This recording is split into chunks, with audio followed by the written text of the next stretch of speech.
Okay. So subsection B, temporary sewing. Okay. So all of this is permanent sewing, and we said what is a permanent, right? So there are a few opinions. One opinion, the most stricter one, is more than 24 hours sewing, and other opinion was like 3 days, I think, and the most stricter opinion was 7 days. So if you're not going to undo this act, this sewing until the next Shabbos, that's a problem. Then you violate it. Okay. Okay, so again, temporary sewing. As mentioned above, the Melachah of sewing is distinct from tying a knot. Okay. Nevertheless, since the Melachah share the characteristic that they are means of fastening, one of the laws permanent to tying is also permanent to sewing. We'll learn in chapter 13 that it is permitted to tie a simple, non-professional knot that will last for less than 24 hours. Here you go. And in necessities, one that will last for less than 7 days. Okay, so he did not bring this 3 days. So okay, so let's. I don't remember why. Okay, so he uses only two examples, two opinions. One is 24 hours, and next one is 7 days. Okay. According to some poskim, the same rule is applied to sewing. It is permitted to sew two items together if the intention is to separate them within 24 hours. In the case of necessity, 7 days. Okay. Other poskim dispute this ruling, contending that sewing is forbidden even for short term. The halacha follows the stringent opinion. Sewing is categorically forbidden, especially if you mean to leave it as it is. So but since there is the lenient opinion, right? So we will see, like in cases of necessity, exceptional cases. So our poskim actually allowed us to use to rely on this lenient opinion. Of course, to do it in a temporary way, and of course, like we would need to do some kind of reminders for ourselves to untie this in a period of 7 days. However, in the presence of the certain mitigating factors, one may rely upon lenient opinions, as will be explained below. Okay, so let's stop here. Let's go over it again, and we're going to explain. And there is a commentary. As mentioned above, the Melachah of sewing is distinct from the tying a knot. So tying is tying. Tying is not considered as sewing. I mean, right? It's sometimes but there are many similarities. For example, tying, it could be tying on one strand of rope, like in the middle you tie, or tying like two pieces together, like be it like two separate pieces, or like same ends of one rope. For example, you tie the shoelaces, right? Or on a single strand. For example, tie, like a men's tie. Depends on the knot. So some knots are permitted on Shabbos, some are not. Okay. So in some sense, this sewing is resembles the tying. Okay, but it's like in some aspects. And there is commentary. Note Hagaon Harab Moshe Feinstein, that I'll explain. The distinction is thus: tying is fastened as two items that remain individually identified, even when tied together. Again, tying is fastened two items, like these shoelaces, right? That remain individually identified, even when they're tied together. Right? We see two ends. Okay. This Melachah involves only tying with a knot. Sewing is unification of two pieces into one body. Sewing is a unification, two pieces of one body, right? So we sew through the cloth, to the material of some kind, right? So now it became one. Okay. The Melachah does not require a knot. So there, for sure, in a time you require a knot. Here you don't require a knot.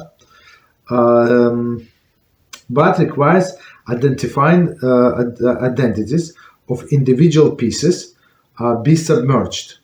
Okay, no problem. So meaning does not require not, as we said, if you say if you do like 3 times, one and one, right? Or you have more than that. So like if you leave the ends long enough, right? So it's not going to be done by itself.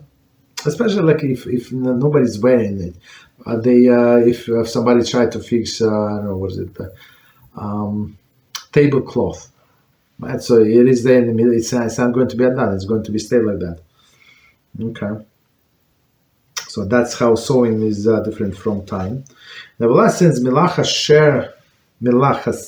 share the characteristics that they means unfastening, right? Meaning the common ground between tying and sewing that you fasten together, you join together two sides of something. One of the law pertinent to tying is also pertinent to sewing. So what is it? We will learn that it is permitted to tie simple, non-professional knot that will last for less than 24 hours, right? So, and in case of necessity, that would last 7 days. So the best example would be tying shoelaces, right? Or tying a belt. So for example, for women, for men, you have a raincoat, and some raincoat comes with a belt. So you tie the belt, and even usually people don't tie the raincoat belt with double knot. I mean, it's proper to do a knot and a bow. I mean, it looks a little ridiculous sometimes. This this belt is not long enough, right? It is true, but since since it is a normal to tie these raincoats with the 2 belts, or as like for example, a woman has a dress that comes with a belt, right? So she can tie in the double knot because most probably that she's going to untie until the end of the Shabbos. So that's, or right after Shabbos. As we said yesterday, it's proper not to change from the Shabbos clothing until after Havdalah. See how it's all connected? Right, very interesting. Okay, so simple knot, or like a not professional knot. So double knot is not professional knot. Even I know how to tie it, right? So everybody knows how to tie double knot. It's not professional, but double knot is permanent. It is for sure. It's permanent. If you leave it as it is, it's not going to get it done by itself. Okay, that's why you must do it in 7 days, but preferably, of course, earlier. Okay, so according to some poskim, the same rules apply to sewing, meaning what? It is permitted to sew two items together with intention to separate within the 24 hours. Right, that's a lenient opinion. So, and of course, as I said, in the case of necessity, right, we would rely on this opinion. Other poskim dispute this ruling, contending that sewing is forbidden even for short term, meaning if person is going to do melachah on a biblical level, so it would be forbidden. So I guess, what does it mean? That the person did like with thread, needle thread, one time, second time, like in and out, and tie 2 ends with a knot and a bow. Right, so in this case, it is not permanent knot, but it's secure. So for sure, it is a violation of this melachah. Okay.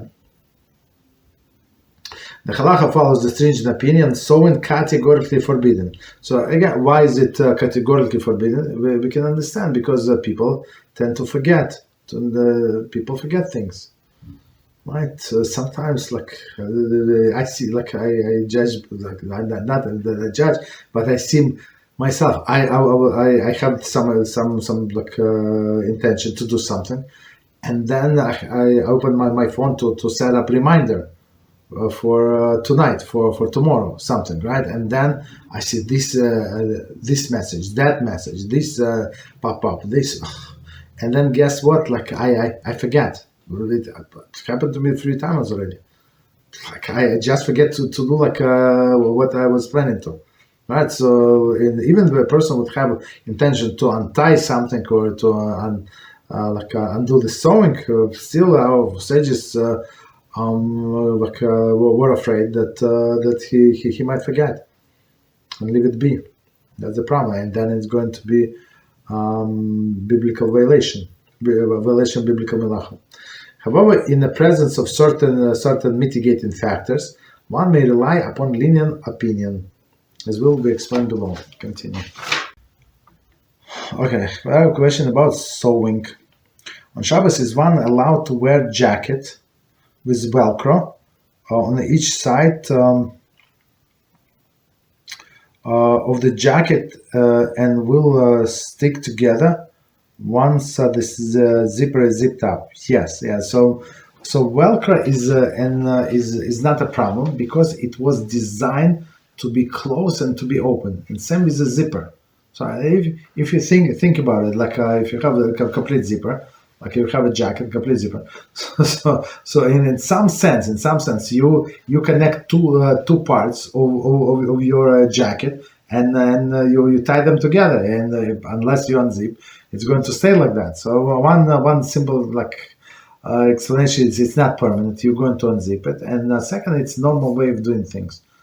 Right? It's not. It was designed like that. So, but when we're sewing something, it was not designed like that to sew. Right? And same as Velcro. There is no problem. Right. But on another hand, just going back, if a person closed the Velcro and decided permanently, I would say it would not be allowed.